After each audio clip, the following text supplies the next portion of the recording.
Hey, good day, folks. Welcome to another edition of Lumberjack Logic. I am your host, Neil Johnson. I am excited to be with you as I bring you some smashing good news today.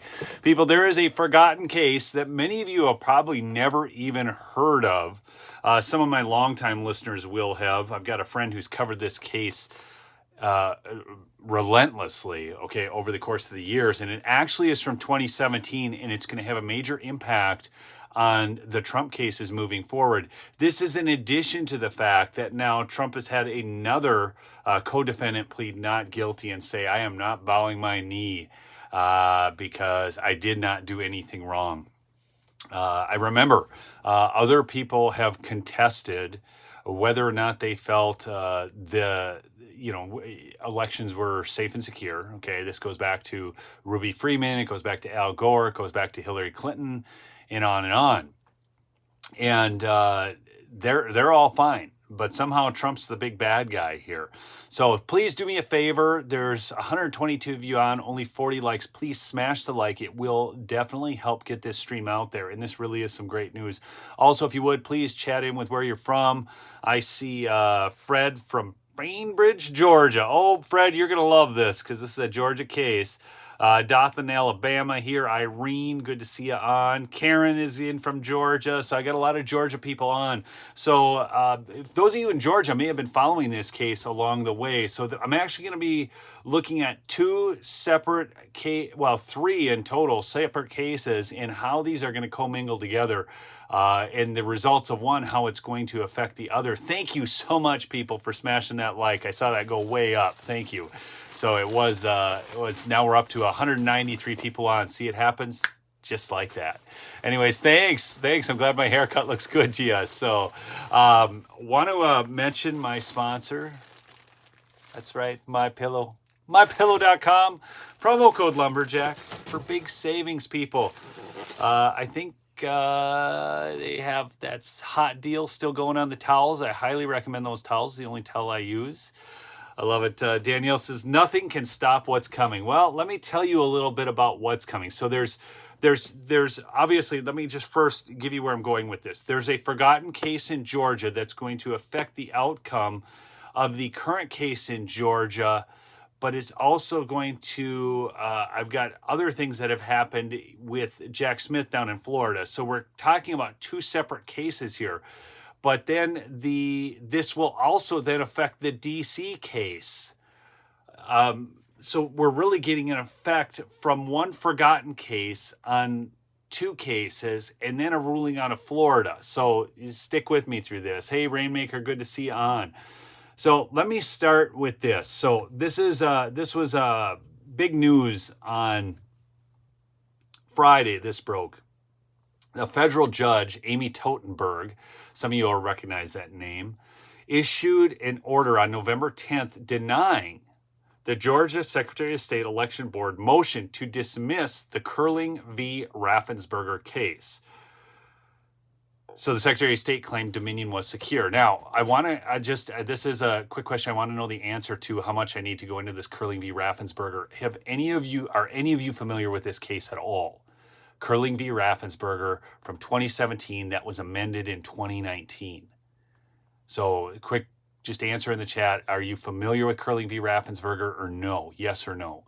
No, I've got a no. Okay, so this is going to be great. I mean, it looks like most people are no. Okay, so this was a case actually brought by Democrats in 2017. Okay, so I'm going to go back. So since that's the case, I found an Associated Press article that will bring you up to speed on this. So out of the Associated Press, constitutional challenge to Georgia voting machines set for trial early next year. Atlanta, the question of whether Georgia's electronic voting system has major cybersecurity flaws amount to a violation of voters' constitutional rights to cast their votes and have those votes accurately counted is set to be decided at trial early next year. Now, this is the one that Raffensperger, the strong Secretary of State, the strong Republican Secretary of State down in Georgia, who is constantly fighting for your rights. I just want you to know that because I have been told by all media sources, the mainstream media, that is what is. And so, and by the way, he was for things before he was against things before he was for things again. He's a bigger flip-flopper than John Kerry.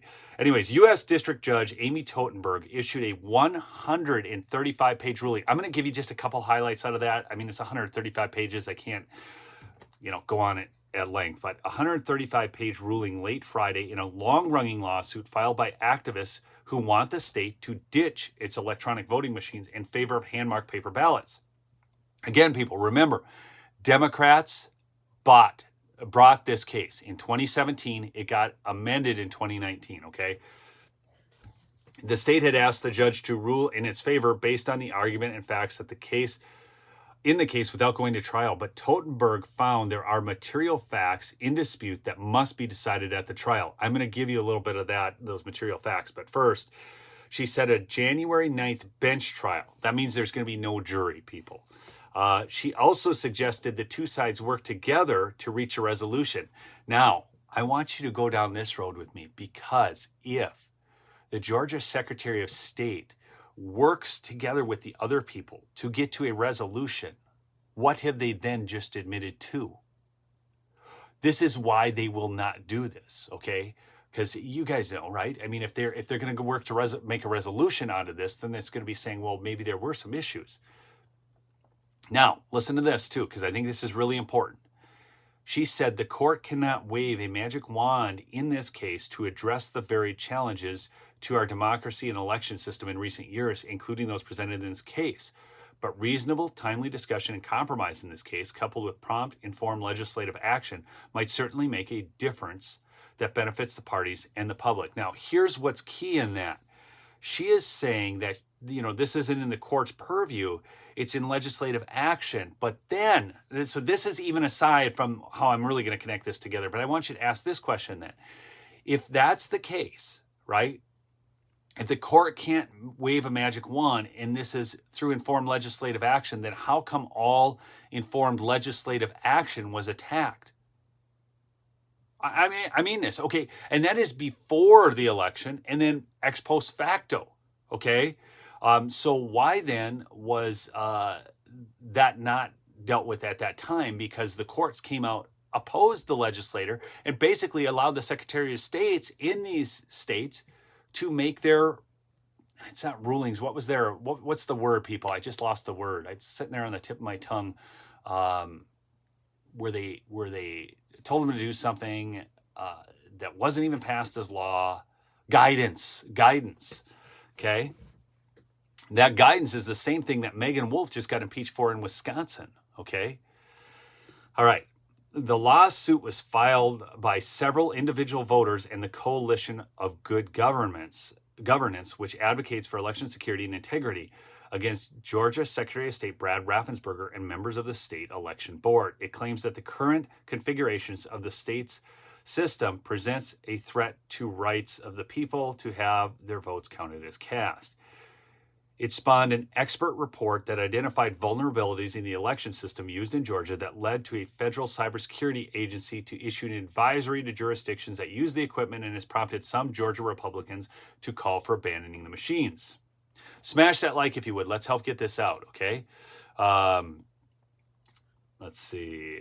Since the lawsuit was first filed in 2017, Georgia has emerged as a pivotal swing state. Oh, this is what I wanted to get to. I'm sorry. Let me go back. It also led to the exposure of a breach of equipment in a rural South Georgia county, which has resulted in criminal charges, listen to this, for several people as part of the sprawling Fulton County indictment against former President Donald Trump and 18 others. Okay, let me read this again, see if you guys can catch the significance of this. It also led to the exposure of breach of the equipment in a rural South Georgia county, that's Coffee County, people, which has resulted in criminal charges for several people as part of the sprawling indictment against Trump and 18 others. Wait, if this is secure, how come a few people in Coffee County, rural county, aren't these all just like backwoods rednecks? Wouldn't that be what they tell us? How come they were able to pull this off? Okay, Totenberg made clear, I'm skipping ahead here. Totenberg made clear in a footnote in her order that the evidence in the Georgia case does not suggest that the plaintiffs are conspiracy theorists of any variety. This was such a powerful, the way she wrote this, people. And this is wild because it's coming from Judge Amy Totenberg. This is all weird. Totenberg made clear in a footnote in her order that the evidence in the Georgia case does not suggest that the plaintiffs are conspiracy theorists of any variety. Indeed, some of the nation's leading cybersecurity experts and computer scientists have provided testimony and affidavits on behalf of the plaintiff's case in the long course of this litigation. Okay? Now, I'm going to skip this, all right? I'm going to get you on to something else. I'm going to bring you to actual whatever I'm trying to say. What am I trying to say here? And I got to pull it up. Some of the actual ruling sheets here. So this I got from Julie Kelly off of Twitter, by the way. A very long order where the judge detailed findings in the case so far. And I'm just going to give you a few of them, okay? So this case's broad evidentiary scope can be daunting. This is straight from the judge, straight from the ruling here. The case's broad evidentiary scope can be daunting. To assist the reader's review of the order, the court has started by first providing a cast of many of the key individuals and experts who, for the last few years, have played a role in this case, as well as a glossary of specialized terms and abbreviations. Remember, this is 100 and some odd pages. I'm just going to give you a couple pages of it. Then, you know what I'm going to do for you, though? Well, I'll do that in just a second, but I will put in the chat a link to this if you want to look at all the documents, okay? Including many. The court then proceeds to provide information necessary to give context for a full range of relevant topics, including, among others, the use of computerized electronic voting systems in Georgia and the history of cybersecurity and voting issues raised by the plaintiffs in their series of legal challenges as previously addressed by this court. The cybersecurity and reliability issues surrounding the use of relevant use of these systems and the auditing of such systems. The cybersecurity experts' evaluations and testimony regarding the state's system and exposure to breaches, especially in the absence of timely needed software patches and the implementation of other cybersecurity protective measures. The CISA, that's the Department of Homeland Security Department of Homeland Security Cyber Security and Infrastructure Agency, okay, review of the Dominion ImageCast X system and software, and CISA's issuance of a National Security Advisory Order notice on June 3rd, 2022, recommending that jurisdictions using this particular Dominion software and related technology implement specific measures to limit unauthorized access or manipulation of the voting systems. Now, this is what's so weird about that, people. I want you to catch what I just said. Smash that like if you would. Let's get this out. And then if you're new to the stream, chat in with where you're from. Mags from Arizona is on the stream. Good to see you, Mags. We've got Janet. We've got Janine. Janine Horton from El Paso, Texas. Janine's followed this channel forever. So let me go back here. CISA. Now, remember, CISA, Chris Krebs was the head of CISA, and he's the one who came out after the election and told us it was the most safe and secure ever, okay? But now, on June 3rd, 2022, this same agency, CISA, is recommending that jurisdictions using this particular Dominion software and related technology implement specific measures to limit unauthorized access or manipulation of the voting systems. What? How could that be when it's the most safe and secure? It doesn't. The problem is, as you read this ruling, none of it makes sense, right? You know, the serious security issues and long-term ramifications surrounding the breach of the Coffee County system and unauthorized access to the software, okay, and the resulting impact on future voting security. So again, that's what I brought up earlier. I mean, if these hicks from Coffee County, Georgia, can breach it, yes, this is what they tell us, you know, these rural counties, we're all just a bunch of hicks out here, you know. In my state, Minnesota, Governor Walz calls us the land of rocks and cows, okay? Defendant's principal defense that plaintiff's lack of standing, this is what's so great, people, because how many times have we been told we lack standing? Standing, or our case is moot. Moot. Okay, we hear this all the time, right? Listen to this. Defendant's So defendant is the state, that's Raffensperger. Principal defense that plaintiffs lack standing to assert the constitutional claims raised in this case, and on the other side, the grounds plaintiffs rely on to establish their legal standing to pursue their claims in this case, grounds including the alleged severe burden placed on their capacity to cast an effective and reliable vote by defendants' handling of the election system. So again, they tried to get this case dismissed due to lack of standing, okay, and the judge is going to address that. The court's legal and evidentiary analysis on the issues in dispute raised by defendants pending motions for summary judgment, okay? So that's a mouthful, I understand. I'm only going to give you just one more quick reading from the case, all right? As was the case, listen to this. This is wild. This is literally from Judge Amy Totenberg's, writings here, her rulings that, hey, this is going to move forward. As was the case in 2020, defendants, again, this is the state. This is Raffensperger, people. Are you with me? Again, if you've just joined the stream, we are talking about a case that was brought in from 2017, amended in 2019, and is going to be tried at a bench trial here this next year. And you need to understand that this is before we are going to get rulings out of DC, out of Florida, and out of Georgia. And how this will affect these cases is huge. Okay, as was the case in 2020, defendants, that's Raffensperger in the state of Georgia, fail to identify a single cybersecurity expert who endorses the current configuration. Oh, people. I'm going to read that one more time. And I want some hand claps because this judge is unbelievable. Please clap this up in the chat for this judge because as was the case in 2020, defendants fail to identify a single cybersecurity expert who endorses the current configuration of Georgia's BMD system. For real. I mean, if that doesn't make you smash the thumbs up like, I don't know what will. So please, for those who haven't, please smash that. Okay. Can you identify, so this was a question,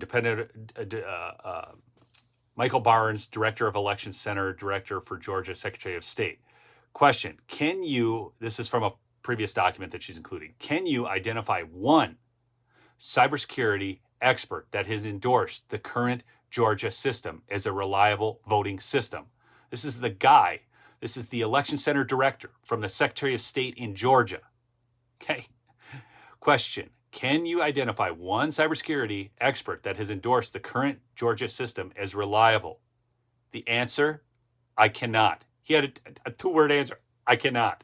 Although defendants cite a 2018 NAS report to argue that the scientific community recommends the use of BMDs, plaintiffs have provided evidence that since report was issued, the scientific consensus surrounding the use of BMDs has changed. And critically, the ongoing revelations regarding the January 2021 Coffee County election equipment breach lend serious support to plaintiffs' argument that the current configuration of Georgia's BMD voting system presents a substantial risk that CGG members' votes will not be counted as cast. Okay, so again, this case was brought by Democrats. And so I love this when honest Democrats and honest Republicans can look at things together and say, we have a problem. Okay, if we are going to defend democracy, if we're, I use that term loosely, people, I know it's a republic, please don't go on in the chat, okay? I'm talking about the natural terms that are being used, right? If that's the case, then we should all be very, very interested in this issue. This should be top of our mind. If something is not secure and Michael Barnes can't identify it, this is in the case. Okay, this is not, again, as the judge said, this isn't like, conspiracy or anything crazy or anything like that. Okay, but now here's what I want you to think about. As that case is pursued and whatever they find out, and the judge seems to be giving the plaintiffs in the case good opportunity to present their evidence, well, then how will that impact the cases in Georgia? Now, another person on Trump's team just was like, get out of here. I'm pleading not guilty. I'm not doing this. And, for those who don't know, Harrison Floyd, his whole defense is centered around basically what's being decided in the case that's in front of Totenberg right now. Okay. And that is, well, hey, what if things weren't all right here in Georgia? How does that then affect me? Okay. Floyd, was one of the individuals indicted by Fulton County. He was held in jail, right? The black guy. They're telling him to get back on the plantation, man. We're going to hold you in jail. Okay. So they wanted to quash the subpoenas. This was I'll read out of an article written by my friend Brian, goes by the handle CanCon. Friday's hearing dealt with 3 motions to quash subpoenas. This was last week, issued by Floyd's attorneys requesting documents and evidence they deem relevant to the case. In the hearing, we first heard arguments from the Georgia Secretary of State's counsel. He argued that Secretary of State's office had complied with 2 specific categories going to State Farm Arena and poll worker at issue. There was another category of which they claimed they didn't have responsive records. This is also on the heels of the 2 attorneys quitting the other case in Georgia. Okay, that I did a video on. You got to go back and watch that video. I can't go over that whole thing. There is so much dropping right now. My gosh. I just find this fascinating because for those of us who have been involved in this fight, who have constantly seen our efforts thwarted at every turn, to see this all coming out now is wild, okay? Anyhow, but they're trying to quash the subpoenas. Counsel then claimed that the remaining requests essentially asked for everything about the 2020 election. He argued that the requests were unspecific, mostly not relevant, and super burdensome on the office. He argued that the documents are not relevant to intent because intent state of mind is addressed as the moment the act gives rise to the alleged wrong. Okay, I'm not going to read you this. It's attorney speak. The bottom line, okay, he's trying to say you're taking a sledgehammer and you need to get out a scalpel. Well, here's the thing. There's something called the Freedom of Information Act, and we can FOIA request stuff. And why do they make it so hard for us to get this information? And, where are those 150,000 pieces of paper that Garland Favorito has asked for time and time again? So this is what's going on in Georgia. And this case, I believe it's going to be in January. Let me just double check the dates on this for you. Oh, I told you guys I would get you that. Hold on. I'm going to get you something here.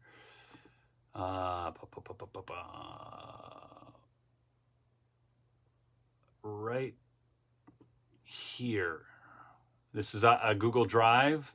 I'm going to get this to you because I think it's important. Okay, so this is the Amy Totenberg decision. If you want to go through and read it all, you can. I don't want to, not give you the opportunity. So I'm going to put this in the chat. So if you want to read her ruling, her decision here, there you go. It should pop in there. I'm not seeing it yet, but my chat's behind. I'll post it again. So there you go. There's the Google Drive. So if you want to go get and read from the whole decision, this is on Amy Totenberg. That's having an effect on the current decisions. Okay. How am I doing here, people? Are you guys all catching what I'm saying? Am I making sense with what I'm saying? I mean, I'm trying to bring you up to date on a case from 2017 that's having an effect and an impact on current cases. I'm making this clear through the breach in Coffee County and what they say about them and everything. Before I go on, is there anything that I'm confusing you with here? Am I doing well? Okay, all right. I understand about half. You're a bit deep for me. Okay. Okay. Well, again, if you want to, I've posted the whole Google Drive link and you can check that out. Okay. So now I want to move on. So this is Georgia. Okay. So we got the Totenberg thing. We got that. I'm just going through. I've got a whole list of things open. So, you know, some of these defendants, their case, just so you understand, in Georgia is they're not backing off because they say we're going to prove that things weren't as secure as they're saying, and that it was in doubt, and that's going to be our defense. We're not backing off of this for a second. They're not doing the Jenna Ellis. Oh, if I'd only known now when I know that. Oh gosh, I'll take the plea deal, please. Just don't throw me in the hoot scout forever. Oh, I'm Jenna Ellis. By the way, I was counsel for President Donald Trump. Every time I do my podcast, I still like to tell you all about that. I can't. I used to follow that gal on Twitter. I can't anymore. It's ridiculous. Smash that like. We're at 747 likes, 840 of you on. I know we can get the likes to equal the amount of people on. Anyways, just for my Jen Ellis impersonation alone, you should do it. All right. Now, I want to bring this up. This was revealed last week, and I think we knew this before, but this out of Revolver News. The sham classified documents case that Jack Smith is spearheading against President Trump has encountered a couple of very significant setbacks in recent days. Setbacks so severe that they have the potential to derail the entire case.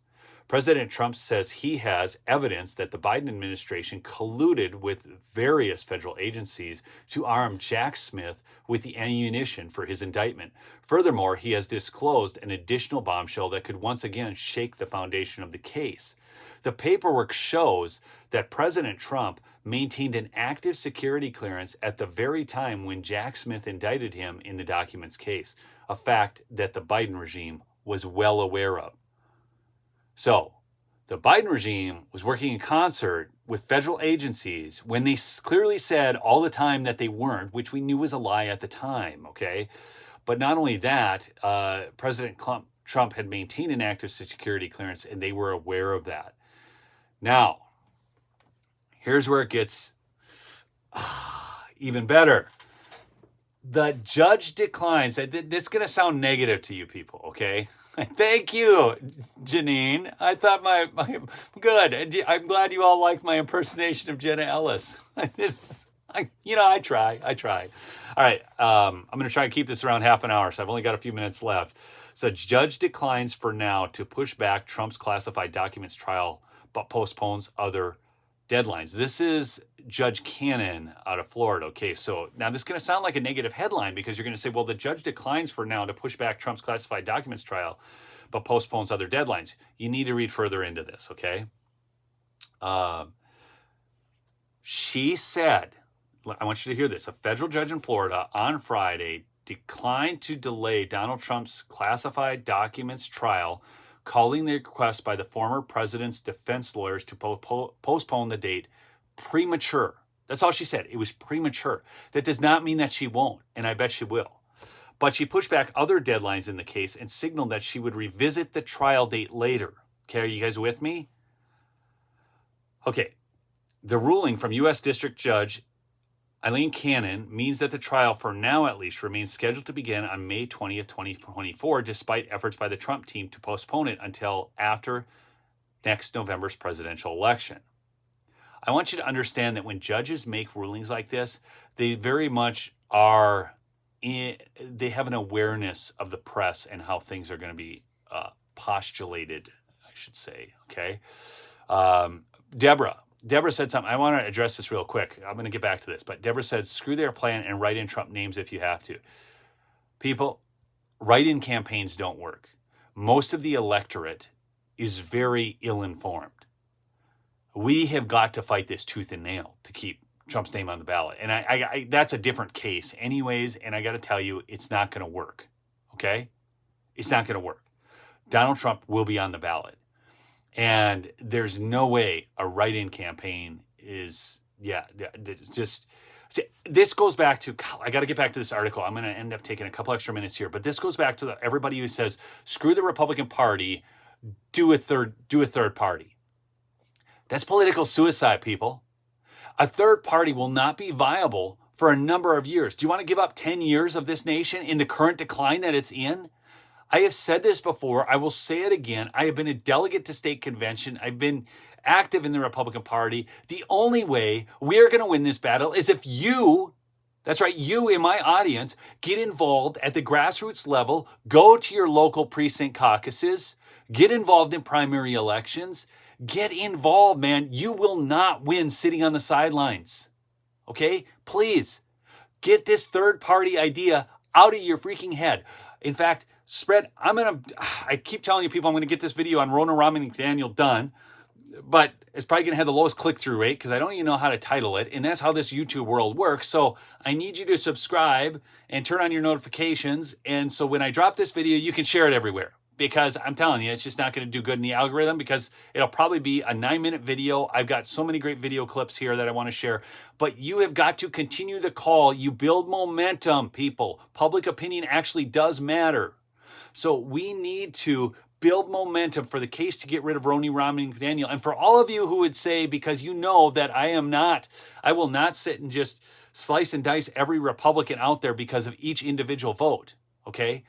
But the bottom line is, we have got to, how do I say this? Because we need unity in the party, but we also need somebody who is actually spending millions of our donor dollars. This is not who we need leading the Republican Party. So to call her out is imperative. Look at that. We're at 912 people on and 901 likes. Okay, I'm back to the article. But anyways.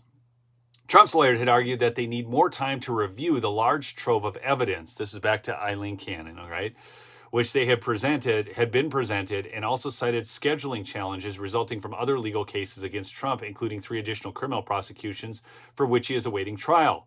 Special counsel Jack Smith's team had vigorously opposed that position in urging the judge to leave the trial date intact. But here we go again, and this is where you need to read beyond the headlines. Cannon signaled during a hearing this month, and again in her written order on Friday, that she was sympathetic to defense arguments. She noted that unusually high volume of classified and unclassified evidence involved in the case, as well as the fact that Trump is currently scheduled next March to face both a federal trial in Washington and a trial on state charges in New York. In addition to that, you have to understand that Donald Trump is working to get the case televised, okay? This is the Georgia case now. I'm trying to keep track of all these cases, okay? And he wants that because he wants to present classified information. What is in this classified information, people? Okay? And he wants to drop it on live TV. So there's just a lot going on right now. It's not good news for Jack Smith. It's not good news for Fani Willis. The case in New York, what a joke, Judge Egmeron. But what Trump is up against, I got to admit, I had a certain level of, well, let's see how the primaries play out. And I'm always a believer. Look, so many people were like, they would bash me because, how do I say this? In fact, there was a comment. I pinned it in one of my last lives or one of my last videos. And the person's like, you supported DeSantis. Never have I gone, oh, yes, I endorse DeSantis. DeSantis is who I want to have for president. This is the kind of stupidity. But the very fact that when people were attacking DeSantis, I said I'd rather have him as my governor than the one I've got here in Minnesota and let the primary process play out. The bottom line is, if we actually believe in a representative republic, I had other people commenting, make Trump king. We frickin' kicked the British to the curb to get rid of kings, man. I don't want a king. I want somebody who has to be accountable to an election cycle that is valid, that is real. That's what I want. And it's so ridiculous how people get in this deal. It drives me nuts. That's like, if you notice, even when I talked about dropping the whole idea of a third party and getting involved at the grassroots level in the Republican Party, we lost a bunch of people on the stream. Why? Because they don't want to hear the message that, number one, they need to get involved. Number two, that their idea is stupid. Okay, fine. I understand the want. I understand the want for a third party. You got to be kidding me. You don't think I want to get rid of the Republican Party? But the fact is, it's going to cost us over the years. And the quickest way to solve this is to get involved at the Bullhead City, Arizona, where Trump had that big, I love Bullhead City, Arizona. Trump had a big rally there. That was awesome. I remember watching that. So I get so frustrated at people who run around and they have such a degree of tribalism that they don't even want a process to play out. And then they want to lie about another candidate. You know, like, look, the bottom line is Governor DeSantis handled COVID reasonably well compared to other governors. I mean, I live in Minnesota, freaking soda, okay? I would much rather have had Ron DeSantis as governor. And then the very moment you say that, people are like, oh, you're just a traitor to Trump. No, I'm just not going to throw DeSantis under the bus because he was a great conservative governor, okay? And, you know, let me ask this question, those of you, okay? Look at that. And see, there we go again, people. We got Lon Nome, Neil B. Grifting. See, this is the kind of stuff. I deal with it all the time. I'm just a guy in northern Minnesota. Yeah, I've got my kids, and I love this country, so I try to expose these different things, okay? And it's just something that I do, and it took off for whatever reason. I don't know. You guys seem to like my commentary, but we continually see you know, comments like that, or people. This is another one that really drives me nuts. And I said I'd end this. I'm going to cover it on a different stream because I don't want this thing to go too long for replay purposes and getting some views ex post facto. So, anyways, occupy the GOP. That's right. Anyways, thank you so much for listening, folks. Again, go check out mypillow.com/lumberjack. Get some great deals on pillows, towels, whatever. You know, that's, yeah, I love y'all, okay? And even those that disagree with me, I love you too. I hope you have a great day. I'm serious, okay? Peace out.